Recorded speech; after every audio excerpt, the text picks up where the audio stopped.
만약에 제 가족한테 맞춘다라고 생각했을 때는 이런 데는 저는 안 맞출 것 같아요. 이 면역 기능을 떨어뜨릴 수 있는 부작용 때문에 코로나 백신을 맞는 스테로이드 주사를 안 맞는 게 좋아요. 안녕하세요, 닥터인사이드입니다. 구독, 좋아요, 알림 설정까지 부탁드리겠습니다. 제가 진료실에서 진료를 보다 보면은 이제 주사 치료를 할 때가 있잖아요.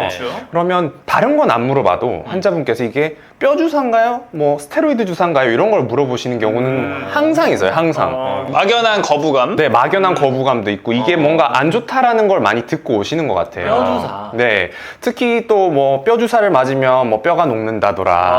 뭐 뼈 주사는 뼈에 놓는 거 아니에요? 뭐 이런 얘기들을 많이 하시더라고요. 그러게요. 뼈 주사 이러면 인트라 오세우스 같은 느낌도 들고요. 맞아요. 뼈를 뚫고 놓는 것 같은?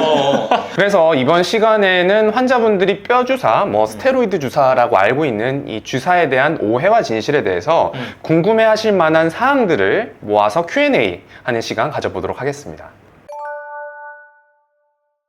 뼈 주사는 이 스테로이드라는 성분이거든요. 이 스테로이드는 호르몬이잖아요. 네. 우리 체내에도 있는 거예요. 이 스테로이드라는 것은 얼마나 좋은 약이냐면 사실 1950년도에 노벨상을 받을 정도로 엄청나게 좋은 약이라고 할 수 있어요. 그쵸. 명약이죠. 네, 이게 왜 좋은 약이냐? 스테로이드가 발명된 이후로 다른 약들이 이 스테로이드를 따라올 수 없을 정도로 엄청나게 강력한 항염작용을 하고 있어요. 단기적으로 보면 가장 강력하다는 거죠. 정말 강력해요. 그러니까 이거 한 방 맞으면 일단은 뭐 좋아져. 맞아요. 그런데 그만큼 또 부작용도 클 수가 있겠죠. 그러다 보니까 이게 막 언론에서 안 좋은 약이다 막 이런 식으로 퍼뜨리다 보니 이 환자들이 체감하기에는 아 이거 위험한 약이구나 라고 된 거죠. 그런데 실제로 스테로이드는 정말로 좋은 약이고 적절하게만 쓰면 정말 명약이 될 수 있습니다. 그 주변에 이제 헬창이라고 그러죠. 헬스 네. 정말 열심히 하시는 분들이 이제 뭐 로이더 막 약간 이러면서 얘기하는 그 스테로이드 있잖아요. 근데 그거랑 지금 치료용으로 쓰는 스테로이드랑 다르냐고 묻는 분들이 상당히 많거든요. 사실은 이 스테로이드가 종류가 정말 다양해요. 많죠. 그래서 뭐 사람들이 오해하는 경우가 있어요. 같은 약으로 착각하시는 분들이 있거든요. 근데 엄연히 말하면 정반대라고 생각하시면 돼요. 그래요? 네. 헬스를 하면서 뭐 근육을 키우고 운동 능력을 향상시키는 스테로이드는 우리가 아나볼릭 스테로이드라고 해서 엄연히 말해서 동화작용을 하는 스테로이드에 해당합니다. 뭔가를 합성한다는 네, 거죠? 합성하는 거. 단백질을 합성한다고 생각하시면 되고 저희가 치료 용도로 쓰는 거는 코티코스테로이드. 그래서 이거는 반대로 이화작용이에요. 단백질을 분해시키는 작용을 하는 거예요. 근손실? 네, 근손실을 일으킬 수 있어요, 실제로. 거기에 추가적으로 염증 반응도 억제시켜주는 그런 효과가 있습니다. 그래서 우리가 이 약을 치료제로 쓰는 거예요. 개인적으로는 저는 뼈 주사라는 말이 조금 생소하긴 하거든요. 근데 이 스테로이드 주사가 뭐 뼈에 직접 놓는 주사다 뭐 이런 얘기도 들어본 것 같고 아니면 뭐 뼈가 삭는다 자주 맞으면 그런 얘기도 들은 것 같은데 이런 루머들에 대해서 조금 설명을 해주시죠. 사실 앞에서 말씀하신 두 가지 루머는 엄연히 말해서는 다 틀린 얘기예요. 근데 첫 번째로 얘기하셨던 뼈에 놓는 주사냐 이건 틀린 얘기고 스테로이드는 주로 뼈 주변에 있는 관절 내에 놓는다든지 아니면은 힘줄 집이라고 해가지고 건초에다가 놓거나 혹은 경막외 라고 해서 그 경막 바깥쪽에 있는 부분에 넣거나 하거든요. 그래서 뼈에 놓는 거는 틀린 말이고 뼈가 삭는다 이거는 어느 정도는 일리가 있을 수도 있는 게 이게 스테로이드를 장기간 주사를 하거나 하게 되면은 골괴사라든지 뭐 골감소증 같은 게 생길 수 있어요. 근데 그게 뭐 단기간 뭐 이렇게 한두 번 사용한 걸로는 절대 생기지가 않거든요. 그래서 뼈가 삭는다라는 거는 엄연히 틀린 말이다. 그러면 오늘의 주제인 이 스테로이드 주사를 절대 맞으면 안 되는 사람들은 어떤 사람들이 있을까요? 절대로 맞지 말아야 되는 경우는 일단 첫 번째로 인공관절 하시는 분들 거기에다가 만약에 스테로이드 주사를 놓게 되면 감염 위험성이 엄청 커집니다. 그렇겠다. 네. 또 두 번째로는 이 스테로이드 자체가 항염증 작용도 있지만 면역력을 떨어뜨리는 효과도 있거든요.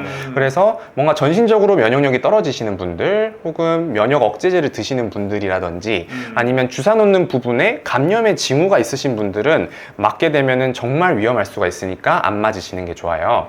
그리고 세 번째로 당 조절이 안 되시는 분들. 당뇨? 네. 근데 당뇨가 있다고 무조건 맞지 말아야 되는 건 아니에요. 그거는 용량을 조절해서 맞으면 되거든요. 근데 현 상태에서 당뇨가 너무 조절이 안 되거나 당뇨로 인한 합병증이 너무 많으신 분들 있잖아요. 그런 분들은 가급적이면 피하시는 게 좋을 것 같습니다.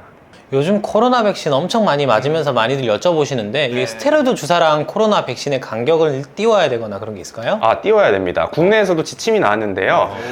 이 면역 기능을 떨어뜨릴 수 있는 부작용 때문에 코로나 백신을 맞는 일주일 전후로는 스테로이드 주사를 안 맞는 게 좋아요. 중요한 정보네요.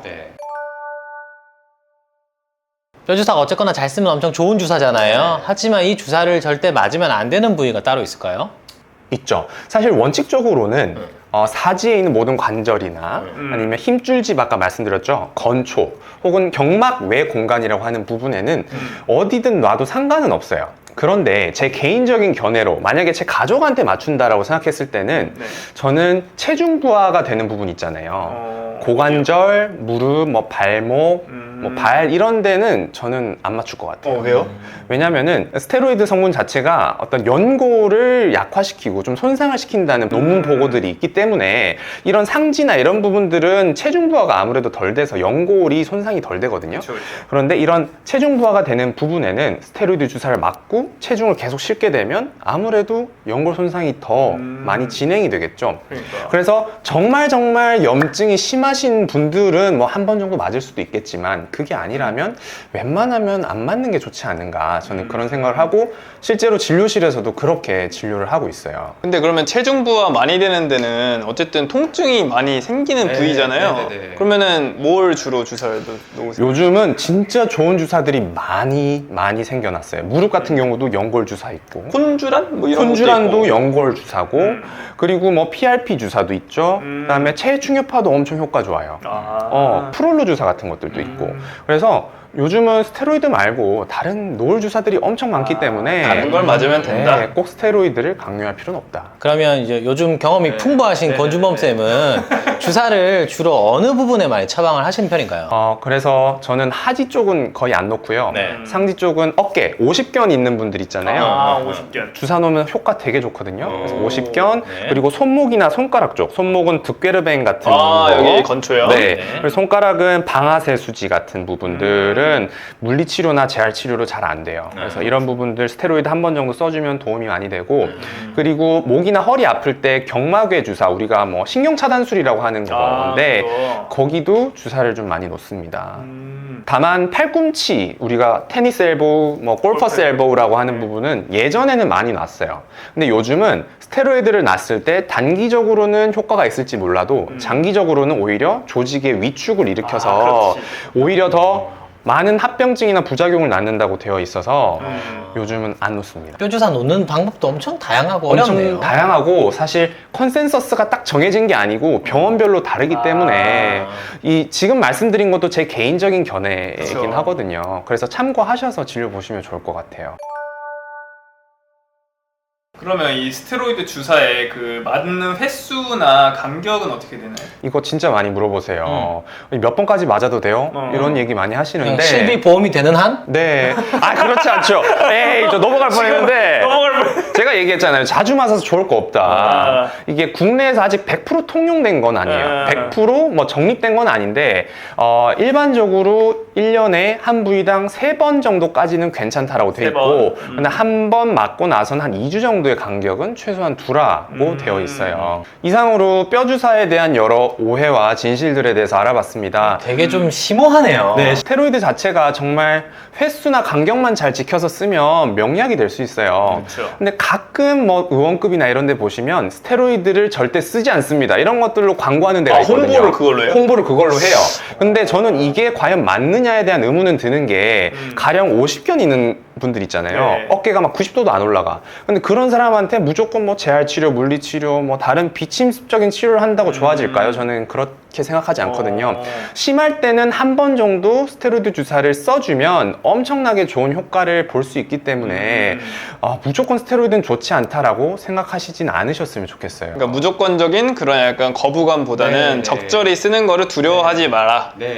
그리고 환자분들께 꼭 당부드리고 싶은 거는 가끔 그러신 분들이 있어요. 병원 이곳 갔다가 치료 안 돼서 막 저곳 가시고 이런 분들이 있는데 본인이 어디 맞았는지는 아는데 어떤 주사 맞았는지 몰라. 전혀 모르실 것 같아요. 그러면 저희는 당황스럽거든요. 근데 환자분께서 본인이 스테로이드 주사를 맞았는지 언제 맞았는지를 정확하게 파악하셔야 이 스테로이드를 과량으로 쓰지 않게 되고 축적이 되지 않습니다. 요즘은 뭐 병원 내에서도 스테로이드를 쓴다 안 쓴다라는 걸 미리 고지하는 경우가 많은데요. 본인이 항상 먼저 챙기시길 바라겠습니다. 이상으로 마치겠습니다. 안녕.